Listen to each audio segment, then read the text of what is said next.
Hi friends, under engineering physics, in the current session, we shall discuss yet another topic called nanomaterials, nanotechnology, nanoscience.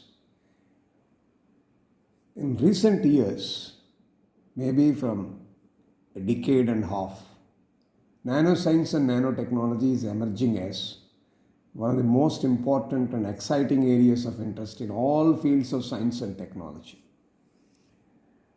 Nano means 10 power minus 9. That is the size. So, a nanometer, generally represented as nm, is equal to billionth of a meter. That is 10 power minus 9 meters. Because if you want to know the microscopic analysis of material behavior, size is very crucial. Suppose if you take the size of atoms, they can vary from 0.1 to 0.5 nanometers, and that depends on the type of the element you are taking. For example, if you take human body red blood cell, so it is around 7000 nanometers in diameter, and if you take a water molecule, it is 0.3 nanometers across. Even the size of a virus, for example, what we are talking about, is around 100 nanometers.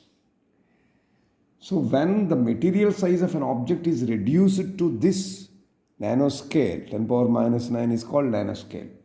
So when the material size of an object is reduced to nanoscale, then it exhibits interesting and different properties than the same material in the bulk form. So when the object is in bulk form, its properties are something. When the object or the material is reduced to nanoscale, quite different properties we can observe. That is the interesting feature. So I use two words in nano. One is science, another is technology. Let us see what it is.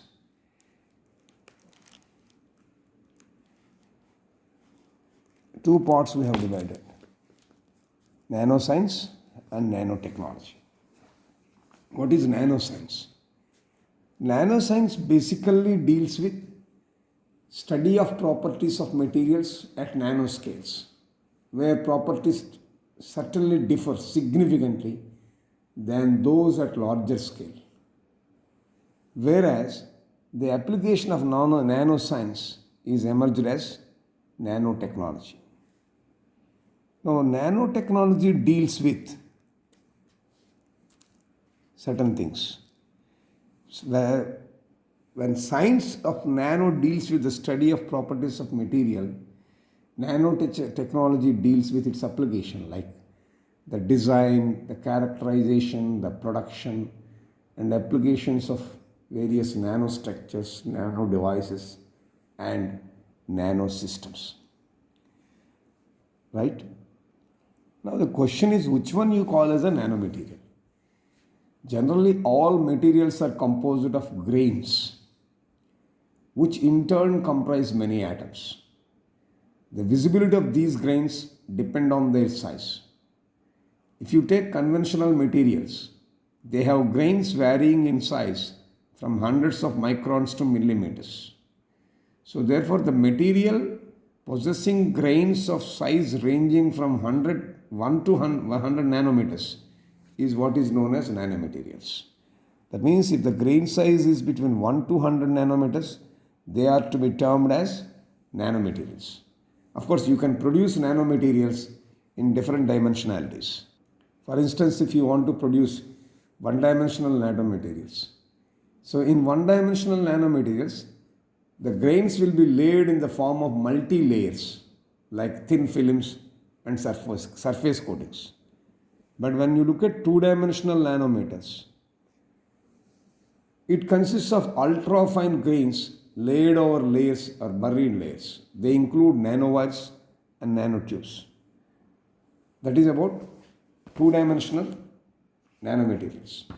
Whereas if you take, interestingly, three-dimensional nanomaterials, it is quite interesting.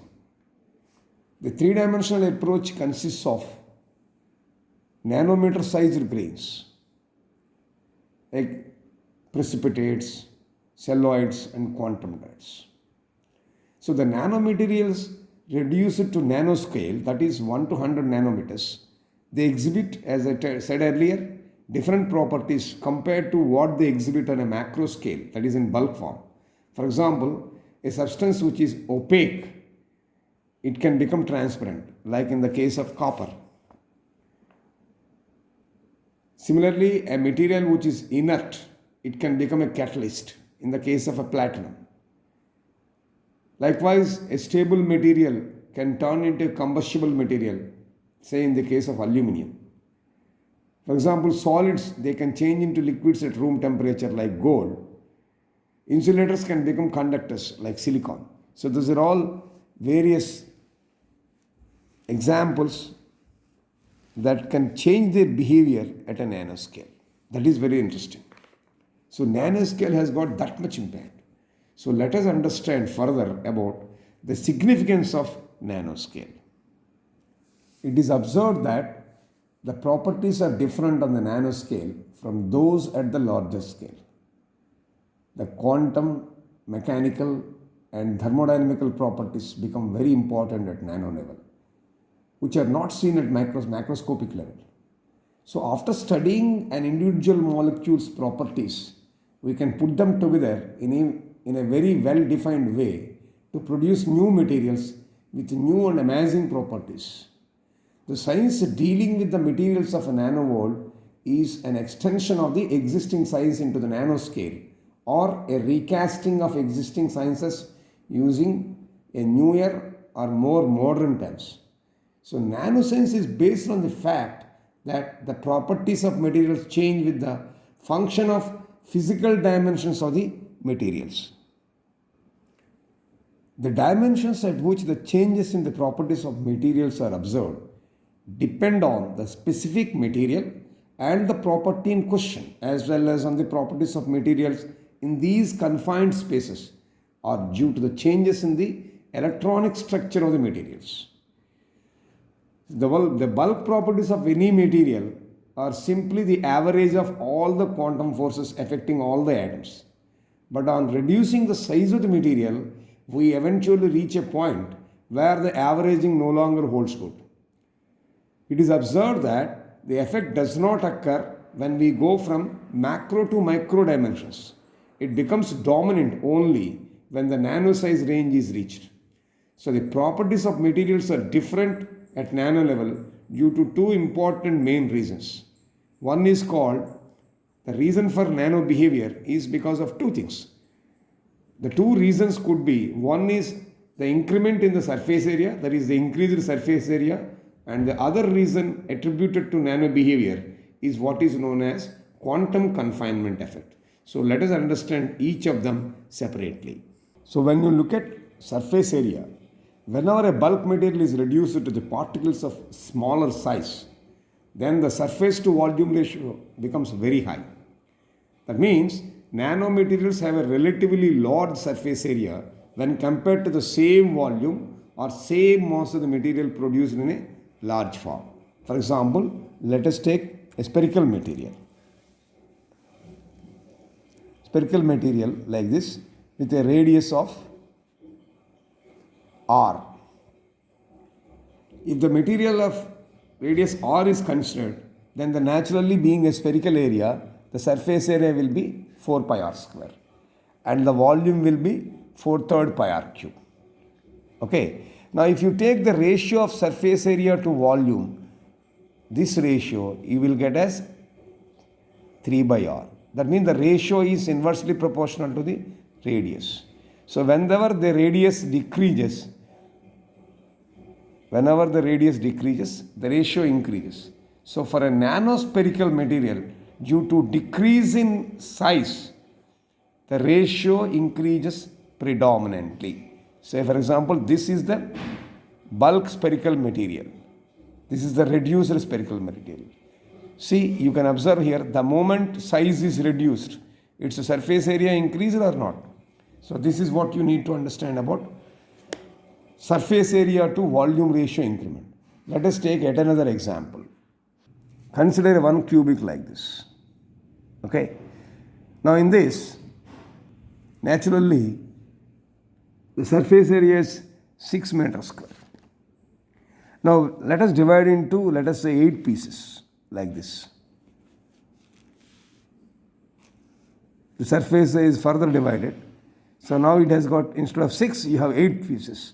Then automatically, when it is divided into 8 pieces, its surface area becomes almost 12 meters square. Thus, when the given volume is divided into smaller pieces, the surface area increases.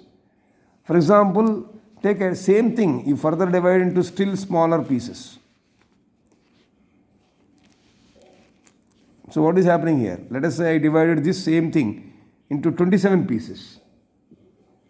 The surface area has become 18 meters square.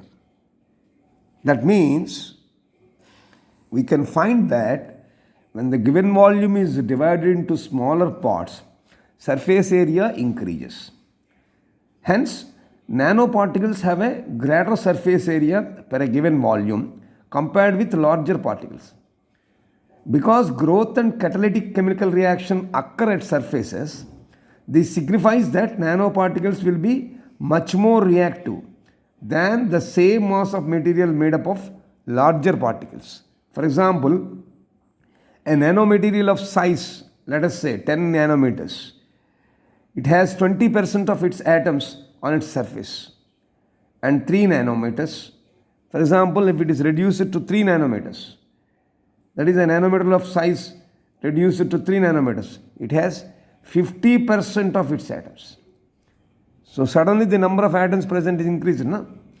So therefore, at a nanoscale, physical process such as friction and sticking become more pronounced than they are in a normal system. So these specific factors related to nanoparticles will facilitate their use both inside as well as outside the system. This is one of the reasons for nano behavior, that is surface area to volume ratio. The other reason I talked about is quantum confinement. We know that isolated atoms have discrete energy levels.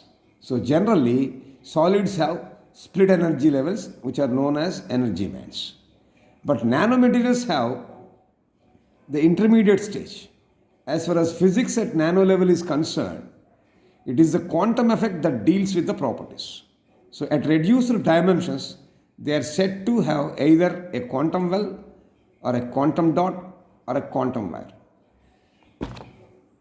So the moment we use the word quantum, it talks about invisible particles. So their motion can be understood only from quantum mechanics. Even though that part is not a part of your curriculum, I need to give you certain references even from quantum mechanics also. So at reduced dimensions, what will happen? We have to understand. What we need to understand is the physics at the quantum level or nano level is entirely different. Actually, when the size of the grain is reduced to nano level, then naturally overlapping of wave function and quantum confinement occurs.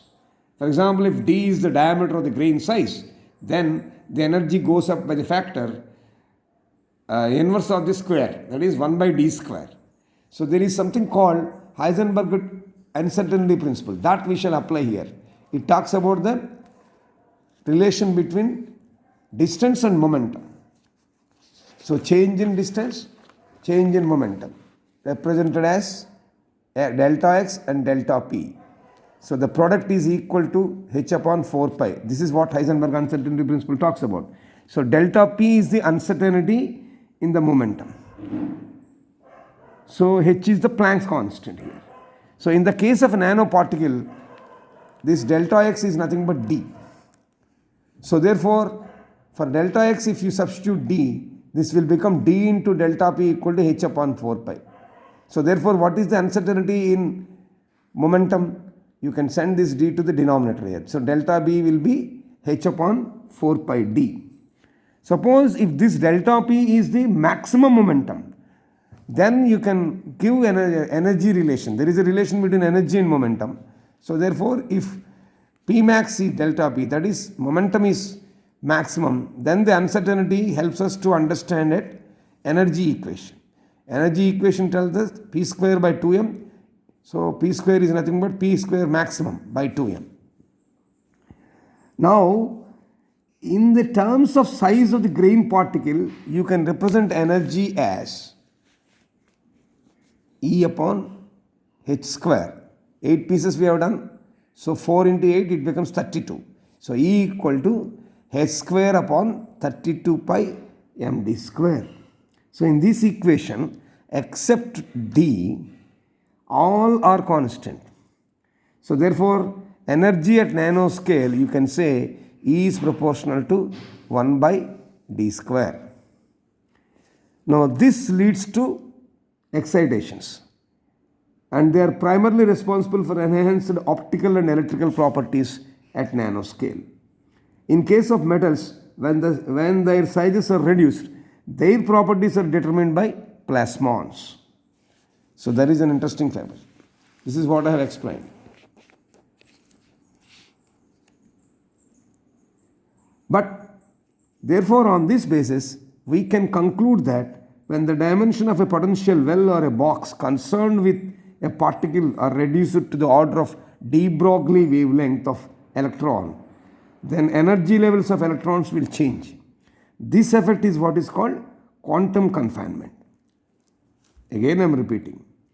When the dimension of a potential well or a box concerned with the particle are reduced to the order of de Broglie wavelength of electron, generally it will be in tens of nanometers, the energy levels of electrons change. This effect is called quantum confinement.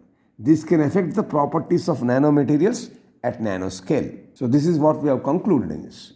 Already we have seen that energy increases by a factor 1 by d square. I told you that this concept leads to excitations, and they are primarily responsible for enhanced optical as well as electrical properties at a nanoscale. In the case of metals, when their sizes are reduced, their properties are determined by what is known as plasmons. So hence we can conclude that when the dimensions of a potential well or a box concerned with a particular particle, when they are reduced to the order of de Broglie wavelength of electron, then the energy levels of the electrons change. This effect is what is known as quantum confinement. So this can affect the properties of nanomaterials at nanoscale. Therefore, two reasons, surface area to volume ratio increasing as well as quantum confinement, these are the two basic reasons why the nanomaterials, when they are reduced, materials when they are reduced to nano size, will show different type of properties. Let us see how various properties of materials from bulk form when they are reduced to nano size get affected. For example, if you take the physical properties, at nanoscale, we all know that the surface area to volume ratio increases. So this will change the surface pressure, and therefore it will result in a change in the interatomic space. When interatomic spacing is changing, like this. At nanoscale, when you look at physical properties of nanomaterials, the surface area to volume ratio increases. Now this will change the surface pressure, and it will result in change in the interatomic spacing. The interatomic spacing decreases with particle size for a copper metal. The change in interatomic spacing and large surface to volume ratio will have a combined effect on the material properties. So that is what you need to understand. If you want to see the variation in surface free energy, so it changes the chemical potential. So the variation in the surface free energy changes the chemical potential. So as a result, the melting point shows variation for a change in the particle size. Of course, this is the example for gold particle. So whenever interatomic spacing and large surface to volume ratio have a combined effect on a material property, there is always a variation in the surface free energy. Whenever there is a variation in the surface free energy, it changes the chemical potential. Therefore, as a result, the melting point shows variation for a change in a particle size. This is of course an example for gold particle with respect to variation in the surface free energy affecting the chemical potential. This is how physical properties will vary. Let us see how it will affect the mechanical properties. When you look at mechanical properties, the application of the nanomaterials may be on both low and high temperature. So therefore, the mechanical properties of nanomaterials will have to be studied at both low and high temperatures. If you look at low temperatures, we know that the grain refinement leads to an improvement in the property of the metals as well as alloys. For example, if you take a reduction in grain size, it will lower the transition temperatures, for example in the case of a steel, from ductile to brittle. A major interest in nanomaterials is the change in the mechanical properties with the reduction in grain size. The average grain size, if you want to measure, along with yield strength, you can observe that they are simply related like this. The average grain size and yield strength is represented as sigma y. They are simply related by a relation called Hall-Petch relation. It is represented as sigma y equal to sigma naught into k by square root of d. Now what is this sigma naught? Sigma naught is the friction stress, k is the constant, and d is the average grain size. Right? Similarly, we can write the relation between hardness and grain size like this. This is the hardness depending on the grain size, where this Hi is the Vickers hardness called as, and K is a constant. So from this relation, it is clear that when the grain size changes, it in turn changes the yield strength as well as hardness. Now look at both Young's modulus and shear modulus in the case of iron as a function of particle size. If you look at this diagram at low temperature, both Young's modulus and the shear modulus show a decreasing variation with a decrease in particle size. This is a effect on mechanical properties at low temperature. Now if it is at high temperature, let us see what will happen. The high temperature properties are very interesting, especially mechanical properties. The nanomaterials are also termed as superplastic materials because they exhibit all the common microstructural features of a superplastic material, such as extensive tensile deformation without actually cracking or fracture. Some of the characteristics of superplastic materials are smaller grain size. Let us say it will be generally less than 5 millimeters. Equiaxed grains, high energy grain boundaries, and also the presence of a second phase. In case of a nanophase material, the occurrence of superplastic temperature is decreased due to decrease in grain size. That will result in an increase in the strain rate of the material. So this is how mechanical properties are affected when the matter is reduced to nano size. Let us look at magnetic properties. If you look at magnetic properties, nanomaterials also have a size-dependent magnetic behavior. In small ferromagnetic particles, if you consider, the magnetic properties are different from that of the bulk material. So at nanoscale, the magnetic material will have a single magnetic domain. So as a result, the coercive field and the remnant magnetization show a strong dependence on the particle size. Nanomaterials have size-dependent magnetic behavior.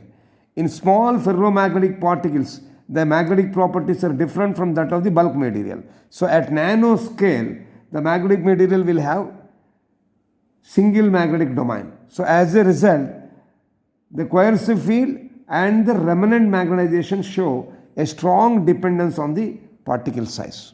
This is about magnetic properties change in the case of nanometers. Let us see optical properties. So to understand the optical properties, let us say you have made semiconductor particles to be very small. So when a semiconductor particles are made very small, quantum effects come into play, which limits the energies at which electrons and holes can exist in the particles. And because energy is related to wavelength, energy related to wavelength means here wavelength refers to color. So because energy is related to wavelength, that means the optical properties of particle can be tuned depending on the size. So therefore the particle can be made to emit or absorb specific wavelengths of light by controlling the size. So this shows the optical absorption of spectrum of gold particles as a function of particle size. So I am recapping.